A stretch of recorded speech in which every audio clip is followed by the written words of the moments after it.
Qualquer brasileiro que não é vegetariano e que vai às compras deve ter percebido que o preço da carne caiu no supermercado ao longo de 2023. Picanha, maminha, colchão mole, tudo um pouco mais barato. Assunto, inclusive, que está sempre na boca do meio político. Será que foi alguma decisão do governo que fez o preço cair? E qual é o impacto disso nas empresas do setor? Assunto do Cafeína de hoje.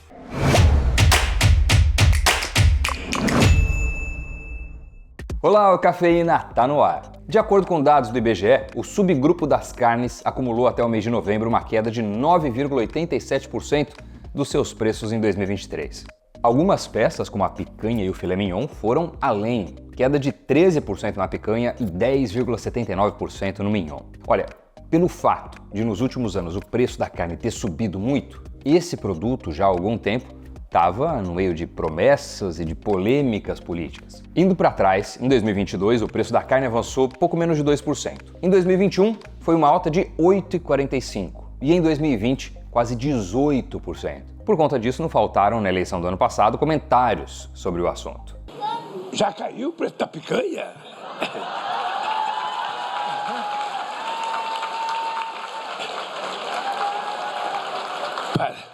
Para o presidente do Paraguai entender, durante a minha campanha, eu dizia que o povo brasileiro ia voltar a comer carne e que o povo brasileiro ia voltar a comer picanha, né? Mas ó, cadê esse garoto? Ele pode ficar certo que quando o pai dele comprar a primeira picanha, ele vai ter que me ligar e falar: ô Lula, estou comendo a primeira picanha porque vai baixar o preço da carne nesse país.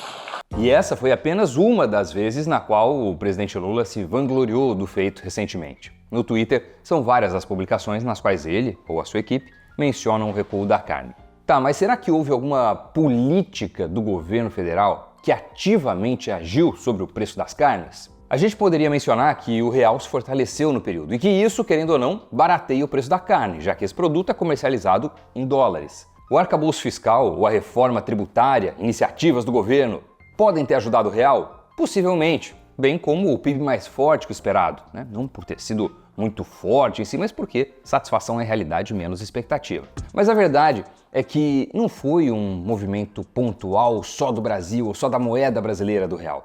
A moeda americana perdeu força frente a várias moedas de países emergentes, principalmente por conta da perspectiva de que a alta dos juros nos Estados Unidos acabou. Esse gráfico do real que a gente mostrou é parecido, por exemplo, com o gráfico do peso mexicano. Aliás, a moeda do México se valorizou ainda mais do que a moeda do Brasil. Antes disso, a alta dos juros nos Estados Unidos e em vários outros países já tinha freado a economia mundial, algo que impactou diretamente o preço das commodities, inclusive de grãos, ou seja, um outro fator que não tem nada a ver com uma decisão política no Brasil. E fator que ajudou o preço da carne a cair. A soja, muito usada na ração dos bovinos, até o meio de dezembro tinha um recuo de quase 12% no acumulado do ano. Bastante. Isso diminui os gastos dos produtores, que também acaba se refletindo no preço final. Fora essas questões, a gente não teve nenhuma política governamental que atingiu diretamente o preço da carne. Você pode procurar aí, não vai achar nada do tipo. Mas então, por que, além desses fatores que eu citei, o preço da carne caiu tanto? A principal resposta não está em um anúncio ou uma estratégia do governo, não, mas está sim no chamado ciclo do gado. Explicar o ciclo do gado até que é fácil. Tenta entrar na lógica comigo aqui. Quando o preço do animal está alto, os pecuaristas veem isso e pensam: poxa, vou aumentar minha produção para aproveitar o momento, né? Vender mais a um preço mais alto. Faz todo sentido.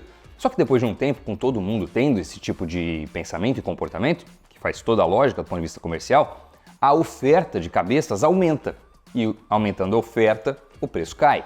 Quando o preço está caindo, os produtores aumentam até mesmo o abate de fêmeas, já que não está compensando tanto ter novos bezerros. E isso, momentaneamente, puxa ainda mais os preços para baixo. No primeiro semestre de 2023, quase 1,5 milhão de fêmeas foram mandadas para o abate no Mato Grosso, o principal estado produtor do país. A partir daí, o ciclo já começa a virar. O abate de fêmeas cobra seu preço. A disponibilidade de gado passa a diminuir e os preços a aumentar. Hoje, esse processo, para se repetir, demora uns 5 anos. É bem provável que daqui uns 2 ou 3 a carne volte a se valorizar. Basicamente, o preço do gado de tempos em tempos cai e sobe, algo normal e que acontece independente da política envolvida. E o impacto do ciclo do gado nos frigoríficos e potencialmente nos seus investimentos? Como fica? Olha, para além dos consumidores, esse evento também tem um peso importante nas empresas do setor, principalmente nos frigoríficos. Se você acompanha a Bolsa Brasileira, sabe que JBS, Marfrig e Minerva são companhias com relevância razoável no Ibovespa. Ao olhar de perto os últimos balanços dessas empresas, qualquer um pode ver que elas citam esse ciclo, o ciclo do gado, nos seus documentos. A JBS, por exemplo, está sofrendo bastante com o momento visto nos Estados Unidos, onde o número de cabeças de gado está na parte baixa da curva.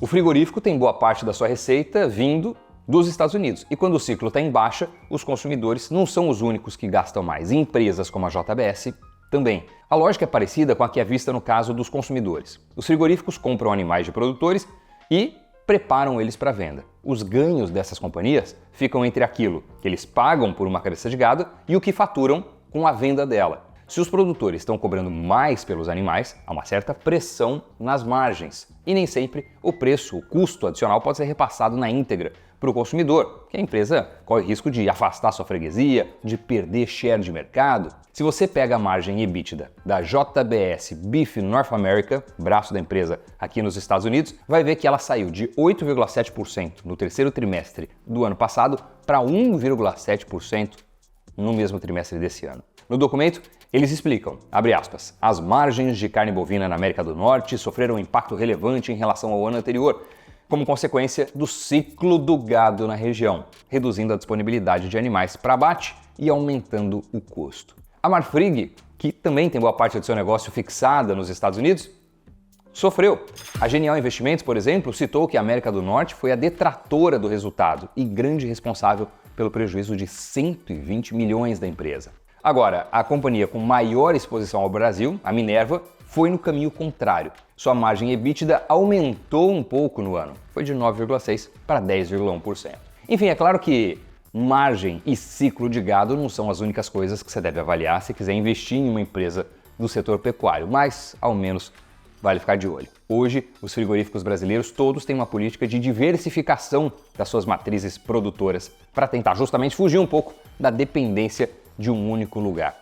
Enquanto o Brasil está em um bom momento de baixos custos, aqui nos Estados Unidos a tendência é oposta. Se a empresa balanceia a sua produção, os impactos são amenizados. Interessante? Já conhecia esse conceito do ciclo do gado? A gente falou em algum momento no passado, em algum programa anterior, mas a gente quis trazer de novo esse elemento nesse contexto de desempenho da carne, do preço dela, trajetória dos preços de picanha, filé mignon, etc., ao longo de 2023, para entender, isso veio de uma decisão política?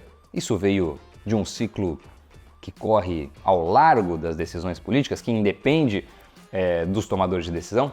Espero que você tenha curtido essa reflexão, essas informações, que tenha agregado para você. Se curtiu, deixa aí o seu comentário, valeu pelo like e a gente se encontra no próximo Cafeína. Tchau!